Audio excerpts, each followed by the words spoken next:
Right, before we start doing all the sanding and the rest of the finishing, I want to get the screw holes into the legs, and there's going to be one here, one there, and the same on this side, so 4 screw holes to drill all together. And it's only through the legs I want to get them, but the top ones are going to be very slightly angled. Sorry, they're effectively the bottom ones, but these ones here will be slightly angled. So I want to judge that with this frame in position. Now, if you don't have long Bessie clamps like these, you can get yourself one of these, and I've had this strap clamp for quite a number of years now, and it's given me great service. I used it for all sorts of things. It's particularly useful when you haven't got an easy to findable edge to clamp against, and all you do is you rotate this little handle here, and that brings it nice and tight, and then you do the rest of the tightening like so. Very, very simple. And that gets pretty tight, and you can almost play a tune. So that's that. Now the holes which are on the lower side do need to go in at an angle, and I've made an estimate of the angle, and that's reproduced now with this bevel. And so I'm going to use the bevel as a guide, so I can get the angle about right.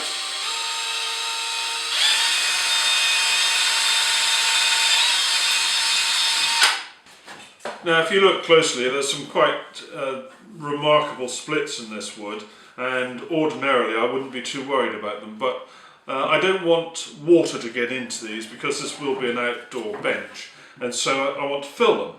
But I want the filler to be waterproof, and so I'm going to show you a little trick. And there are other bits here. I actually had a practice go with some of my homemade filler here, and I'll show you that now.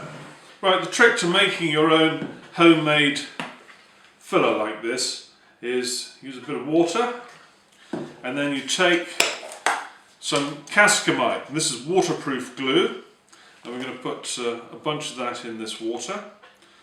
And then you've got a choice of 2 things to use. You can either use this rather smart water-based filler, and this is my Osmo stuff, or you can use something else which will give it colour. Now, for me, this is just a bit too precious to use in quantity like this, and I'm using up some of this old filler that I bought many years ago. Now, cascamite is one of the best, if not the best, water-based, waterproof glues. And the beauty of it is, it's not an epoxy. You just mix it up with some water, and it makes some pretty good glue. Right, okay, I've got the mixture to the consistency I want. And to apply this filler, you just find all those places where you think you want it to go, and spread it in, and try and make it go, if it's a crack, try and get it under a bit of pressure to go in there as much as possible. And if you've got a crack which is mobile, in other words the pieces of wood on either side can be pulled apart to get that crack to open up, then do that, and through that process you can get even more of this mixture down in there. Now, the beauty of this is that even though it might not provide a huge amount of structural strength or help it in that way very much, if at all, what it does do is it helps to stop the water getting in. And as this is an outdoor bench, you really do want to stop too much water going in. Now, when you've got a split going all the way through, which this one does, there is a little trick you can use to get a little bit more in there. Now, I've got here my workshop vacuum, and I'll turn it on. See that disappear there?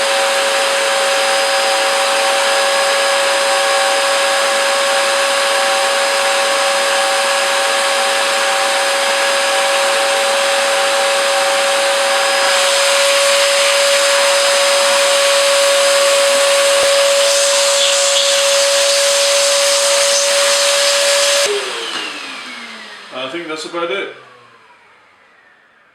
I don't think it'll take any more. I'm working through the grits, doing it rotary followed by eccentric, and I'm now on 120.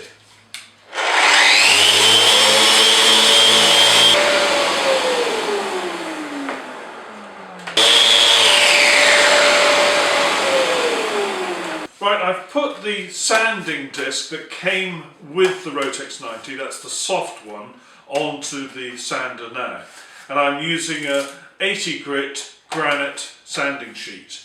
And I'm going to go round and remove all of the excess filler now, and then I'm going to try and do a little bit of detail work in rotary mode all the time, because I want to get as much material taken away as I possibly can.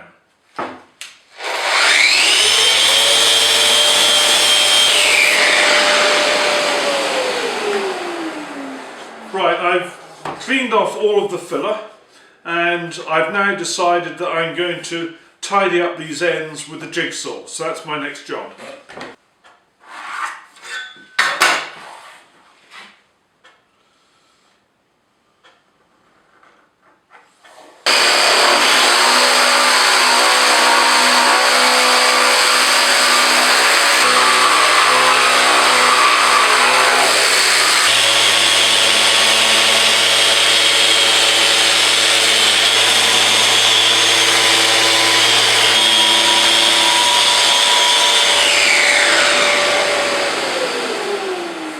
That's not bad, and that's still that original piece of 80 grit granite.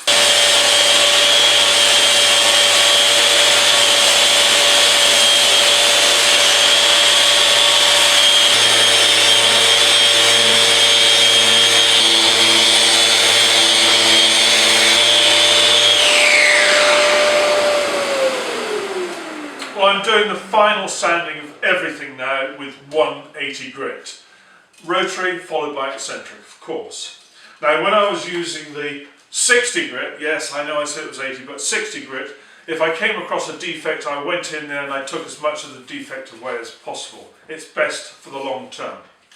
Now, all of the sanding sheets that I've been using with the Rotex 150 are the same sheets that I used during the review, and they're the same sheets. So no other sheets other than the ones which are that one that's in there, and these three I've got in my hand.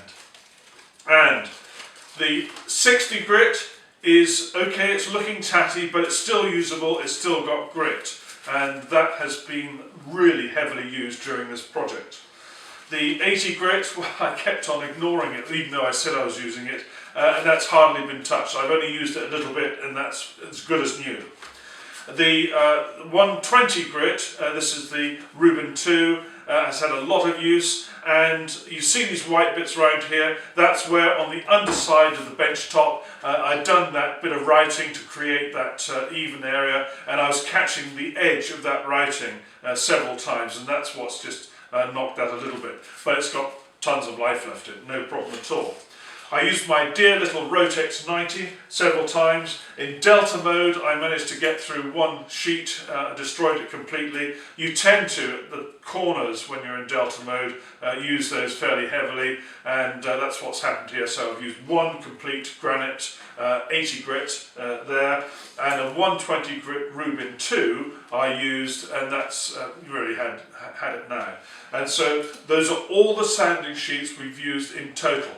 I'm going to finish off the sanding at 180 grit now, and then we'll go into the final bit of finishing. How exciting! I've finished the final sanding at 180 grit, and I've now assembled everything, and it's held together with this Bessie strap clamp. And I'm now going to use some of these Spax long screws. They're 120 millimeters long, and we're going to drive those in with a pilot hole. As simple as that. I'm going to use these 60mm long 6mm screws. I've made up some 16mm plugs which will be used with cascamite to fill these holes. And I've made them out of walnut. I thought, well, let's have a contrast, it'll make it look more interesting. I've plugged all the screw holes and they look good. And I'm now applying the Osmo. And this is the Osmo UV protection. It's number 425. It's oak transparent. And so this is good outdoor stuff. Well, if you want to know why I'm using Osmo, just look at this. This bench I did, it must be about a year ago. And it's been out in the rain, and we've had some awful weather in England all the time. It's never been indoors, and it's absolutely perfect. And look at my fork that I use for composting. This was a piece of ash, and ash deteriorates very quickly outside. It goes black. And this just had a bit of Osmo on it, and it is absolutely perfect. That's why I'm using Osmo. Someone asked me why I use a small brush. Well, actually, it doesn't take a lot longer, and a small brush is so much easier to clean out. And now we'll do the magical transformation bit. And the beauty of this is it really does make a consistent finish, consistent in depth. Because there's colour in this Osmo, you can get the odd brush streak if you're slapdash, but if you use this method, you get it perfect. Now that is lovely. I'm absolutely delighted with this. I'm very proud of it. And remember, it started off as the roughest bits of sawn oak about to be put into a wood burner somewhere, and we've created this. And it's all down to one tool really, and that's the Rotex 150 sander. At no stage did we use a planing machine on this or any hand planing tools. This was all finished due to that Rotex 150. And don't forget, we haven't had to replace any sanding sheets. There's the 180 grit, which is still on the machine, and these other three. There's the ubiquitous 60 grit granite, which has done all of the work really, to be honest. There's the elusive 80 grit Rubin 2, which I kept forgetting about, and there's the 120 grit Rubin 2. And those have done absolutely brilliantly well.